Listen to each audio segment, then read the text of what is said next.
اوس راځو دې خبرې ته چې قرآن عظیم شان کې د غور او د فکر کولو څخه مراد څه شی دی. قرآن عظیم شان کې یو عجیب او لوی غریب او عجیب خصوصیت دا دی چې دا دومره اسانه ده عام انسانانو لپاره. په خپل قرآن کریم اعلان کوي، څه فرمایي سورة قمر کې ولقد یسرنا القرآن للذکر فهل من مدکر. الله تعالی قرآن عظیم شان کې فرمایي، قرآن عظیم شان په خپل اعلان کوي چې زه آسان یم، زما فهم آسان دی، زما ادراک آسان دی، ما و ذهن ته شو کول آسان دی. خو آیا یو څوک شته چې زما څخه پند حاصل کړي؟ آیا یو څوک شته چې زما څخه نصیحت حاصل کړي؟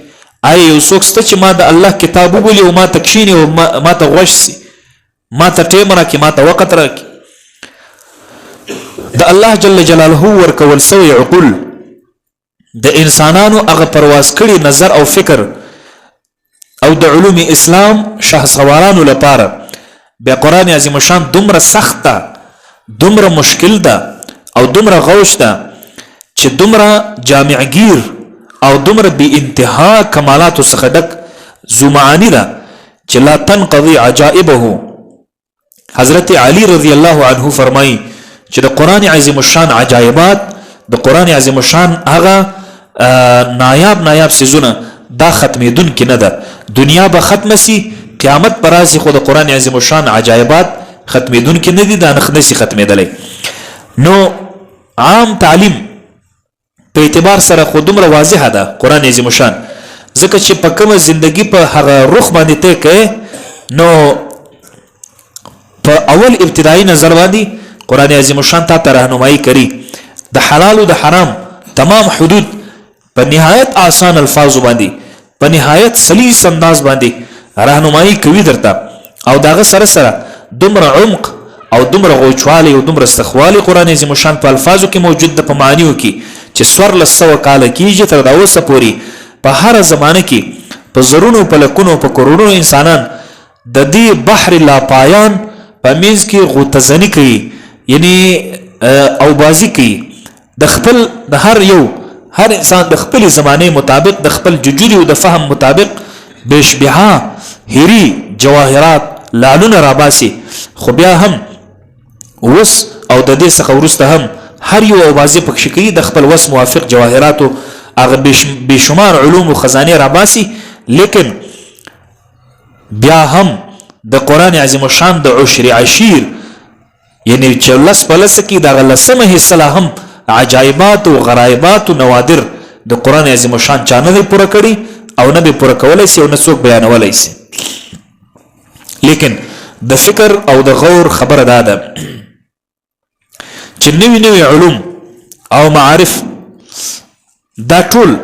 چې څومره راغلي دي، که هغه د مادي اشیاء په شکل دي یا هغه د عملی دي که هغه فکری دي، دا ټول د قرآن عظیم شان څخه اخیستل شوی ده. قرآن عظیم شان سرسری په الفاظو باندې خود سره نه ویل د قرآن عظیم ته به دا فکر کوي چې زه استاد نه غواړي، بس یو تفسیر براخلم، په عربیت ماهر یم، په الفاظو پوهیږم، ډکشنری را سره ده، بس په هغه کې به وم ترجمه به حاصلوم، خلکو ته به بیانوم. خو ستا دپاره په دغسې صورت کې تر قرآن عظیم شان بیا غټه فتنه نسته،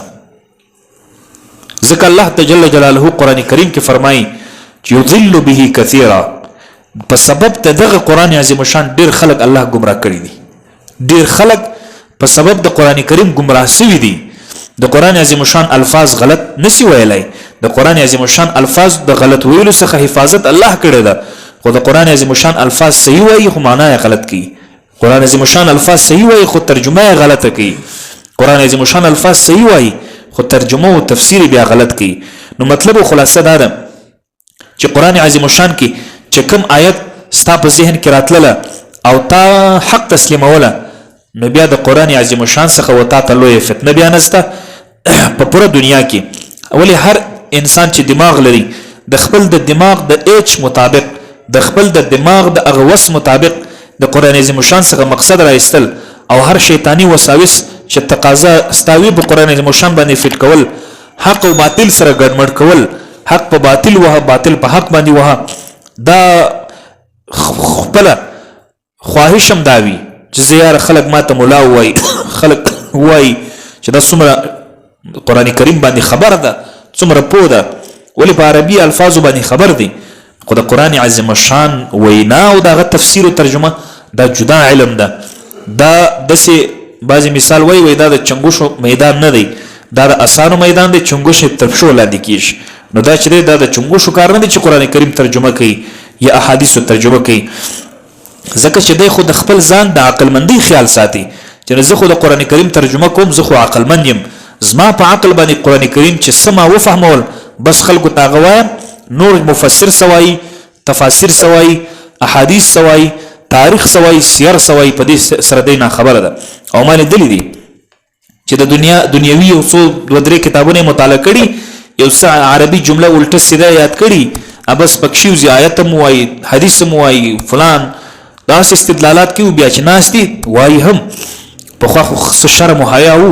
او یار مولوی صاحب ناس ته خو حدیث څنګه وایم آیت څنګه وایم اوس خو مولوی صاحب ناس دي شرمیږي خو بالکل نه باروای او یار مولوی صاحب هم ناس دي بیا د هم ده قرآن کریم کې الله تعالی دسی ویلي مولوی صاحب هم ناس دي نبی علیہ السلام په حدیث کې دسی ویلي صراحتا د قران عظیم الشان د الفاظو خلاف زيو آیت درته شیم چې په الفاظو باندې روان سه معنا نه فهمولای الله تعالی فرمای چې ولا تبسط يدك كل البسط فتقعد ملوما محسورا درس آیت کریمه دی د الفاظو د رویا ترجمه دا ده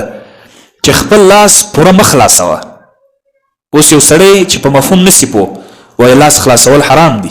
ناجایز حالانکه ناجایز نه ده په قران الفاظو کې راغلي خو د دې مفهوم دا ده چې زیات اله خرچي مکوه حافظ تسوق ولا تجعل يدك مغلولة الى عنقك ولا تبسطها كل البسط الله تعالی فرمای لاس تی په غاړه کې هم بندوه دسی لاسونه دې بند کړي دسی پوره مخلاصه وس مطلب ان ډېر بخل هم مکوه او ډېر تر حد زیات تجاوز هم مکوه درمیاني حالت کې رفتار کوه نو اوس که په ظاهري الفاظ واخلې دا خو نه معلومیش یا یو صحابیو د رسول الله صلی الله علیه وسلم په زمانه کې آیت کریمه نازل سو الله تعالی ول ترغو پوری چې سپین تار د تور تار څخه جلا سوی نوي ترغو پوری تاسو پېښلمۍ کولای شي یو صحابي مبارک خونو نعادت ور سره خامخه پښتنه نه وکړي خوز او غور نه وکړي د نور لګیا د خوراک کوي الته دوه تارونه تور سپین سره نشي دي چې دا نو یو ګټ کړي دي چې دا نو سره جلا کیږي تارونه دوه سره یې شي دي خوراک کوي ورته ګوري چې دا تارونه سره جلا کیږي هغه دا چې لمر پر وخته نبی علیہ السلام تعالی ویل تعالی خوای چې حتی يتبين الخيط الابيض من الخيط الاسود دغه آیت کریمه ده چې تور تار د سپین تار څخه جدا سي ترغه پوری خوراک کوي د الله رسول صلی الله علیه وسلم ورته فرمایل چې د دې آیت دا مقصد نه دی لکه تا چې اخیسته ده الته په حدیث کې دا الفاظ مرضی قسم بیا د دې خو په حدیث کې راغلی ده وایستا سچ دا غډیر پند ده یعنی مطلب دا چې تنه پوسوي په دې آیت کې آیت مطلب دا نه ده چې دا تور تار سپین تار د دا مقصد چې په خپل سره جلا کیږي یعنی رواني د دې مطلب دا نه ده مطلب دا ده چې روشنايي پیدا سي روشنايي څخه مطلب نو ګوره د ظاهري الفاظ اخیستل د قران کریم دا مریضي او بیماری خصوصا د نن عصر په یونیورسيټي والا او کالجونو والا کې ډیر ده چې قران کریم په الفاظو نه دي خبر